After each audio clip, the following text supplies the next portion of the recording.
ಸಾಮಾನ್ಯವಾಗಿ ವಯಸ್ಸಾಗುತ್ತಿದ್ದಂತೆಯೇ ಬಂಜೆತನದ ಸಮಸ್ಯೆಗಳು ಹೆಚ್ಚಾಗುತ್ತದೆ. ಬಂಜೆತನದ ಚಿಹ್ನೆಗಳು ಮತ್ತು ಲಕ್ಷಣಗಳು ಎಲ್ಲರಿಗೂ ಒಂದೇ ರೀತಿ ಇರುವುದಿಲ್ಲ. ಆದರೆ ಪುರುಷರಂತೆ ಮಹಿಳೆಯರಲ್ಲಿಯೂ ಫಲವತ್ತತೆಯ ಸಮಸ್ಯೆಗಳನ್ನು ಸೂಚಿಸುವ 5 ಪ್ರಮುಖ ಲಕ್ಷಣಗಳಿವೆ. ಹಾಗಾದ್ರೆ ಅವು ಯಾವುವು ಎಂದು ನೋಡೋಣ ಬನ್ನಿ. ಸಾಮಾನ್ಯವಾಗಿ ಆರೋಗ್ಯವಂತ ಮಹಿಳೆಯರಿಗೆ ಪ್ರತಿ ತಿಂಗಳೂ ಉಂಟಾಗುತ್ತದೆ. ಆದರೆ ಕೆಲವೊಮ್ಮೆ ಒತ್ತಡ, ಹೆಚ್ಚು ವ್ಯಾಯಾಮ ಮತ್ತು ಇತರ ಕಾರಣಗಳಿಂದ ಉಂಟಾಗದಿರಬಹುದು. ಆದರೆ ತಿಂಗಳುಗಟ್ಟಲೆ ಋತುಚಕ್ರವಾಗದಿದ್ದರೆ ಫಲವತ್ತತೆಯ ಸಮಸ್ಯೆ ಇದೆ ಎಂದರ್ಥ. ಮೊದಲನೆಯದ್ದು ಅನಿಯಮಿತ ಋತುಚಕ್ರ. ಮಹಿಳೆಯ ಸರಾಸರಿ ಋತುಚಕ್ರವು 28 ದಿನಗಳವರೆಗೆ ಇರುತ್ತದೆ.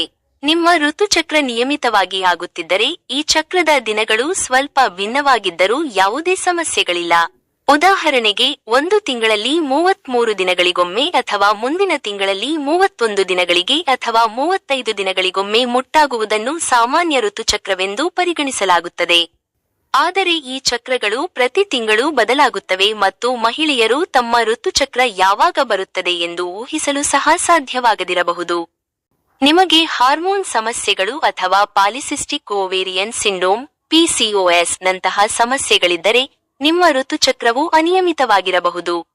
ಇವೆರಡೂ ಮಹಿಳೆಯರಲ್ಲಿ ಬಂಜೆತನಕ್ಕೆ ಪ್ರಮುಖ ಕಾರಣಗಳಾಗಿವೆ. ಎರಡನೆಯದು ನೋವಿನಿಂದ ಕೂಡಿದ ಋತುಚಕ್ರ.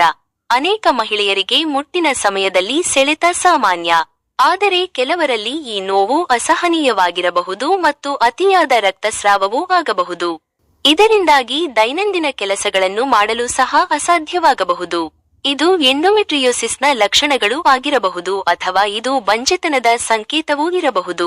ಮೂರನೆಯದು ಸಂಭೋಗದ ವೇಳೆ ನೋವು.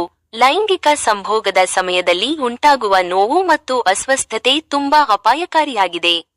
ಇದು ಹಾರ್ಮೋನ್ ಸಮಸ್ಯೆಗಳು, ಎಂಡೋಮೆಟ್ರಿಯೋಸಿಸ್ ಅಥವಾ ಬಂಜೆತನಕ್ಕೆ ಕಾರಣವಾಗುವ ಇತರ ಸಮಸ್ಯೆಗಳಿಂದಾಗಿ ಇರಬಹುದು.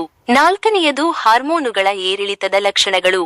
ಮಹಿಳೆಯರಲ್ಲಿ ಹಾರ್ಮೋನುಗಳ ಅಸಮತೋಲನ ಫಲವತ್ತತೆಯ ದುರ್ಬಲತೆಯನ್ನು ಸೂಚಿಸುತ್ತದೆ. ಚರ್ಮದ ಸಮಸ್ಯೆಗಳು, ಲೈಂಗಿಕ ಆಸಕ್ತಿ ಕಡಿಮೆಯಾಗುವುದು, ಮುಖದ ಮೇಲೆ ಅನಗತ್ಯ ಕೂದಲು ಬೆಳೆಯುವುದು, ಕೂದಲು ಉದುರುವುದು ಮತ್ತು ಹಾರ್ಮೋನುಗಳ ಅಸಮತೋಲನದಿಂದಾಗಿ ತೂಕ ಹೆಚ್ಚಾಗುವುದು ಮುಂತಾದ ಲಕ್ಷಣಗಳು ಕಂಡುಬಂದರೆ ಎಚ್ಚರದಿಂದಿರಬೇಕು. ಐದನೆಯದು ವೃಷಣಗಳಲ್ಲಿ ವೀರ್ಯ ಉತ್ಪತ್ತಿ. ವೃಷಣಗಳಲ್ಲಿ ವೀರ್ಯ ಉತ್ಪತ್ತಿಯಾಗುತ್ತದೆ. ಇವು ಚಿಕ್ಕದಾದ, ಗಟ್ಟಿಯಾದ ವೃಷಣಗಳಾಗಿವೆ. ಪುರುಷರ ಫಲವತ್ತತೆಗೆ ವೃಷಣಗಳು ನಿರ್ಣಾಯಕವಾಗಿವೆ. ಆದರೆ ಕೆಲ ಮಂದಿಯಲ್ಲಿ ಇದು ಚಿಕ್ಕದಾಗಿರುತ್ತವೆ ಅಥವಾ ಗಟ್ಟಿಯಾಗಿರುತ್ತವೆ. ಇದು ಫಲವತ್ತತೆಯನ್ನು ಕಡಿಮೆ ಮಾಡುತ್ತದೆ. ಆರನೆಯದು ಲೈಂಗಿಕ ಬಯಕೆ. ಲೈಂಗಿಕ ಬಯಕೆ ಕಡಿಮೆಯಾಗುವುದು ವ್ಯಕ್ತಿಯ ಫಲವತ್ತತೆ ಮತ್ತು ಅವರ ಹಾರ್ಮೋನುಗಳ ಆರೋಗ್ಯವನ್ನು ಅವಲಂಬಿಸಿರುತ್ತದೆ. ಪುರುಷರಲ್ಲಿ ಟೆಸ್ಟೋಸ್ಟೆರಾನ್ ನಂತಹ ಪ್ರಾಥಮಿಕ ಲೈಂಗಿಕ ಹಾರ್ಮೋನುಗಳ ಮಟ್ಟ ಕಡಿಮೆಯಾದರೆ ಲೈಂಗಿಕ ಬಯಕೆ ಕಡಿಮೆಯಾಗುತ್ತದೆ.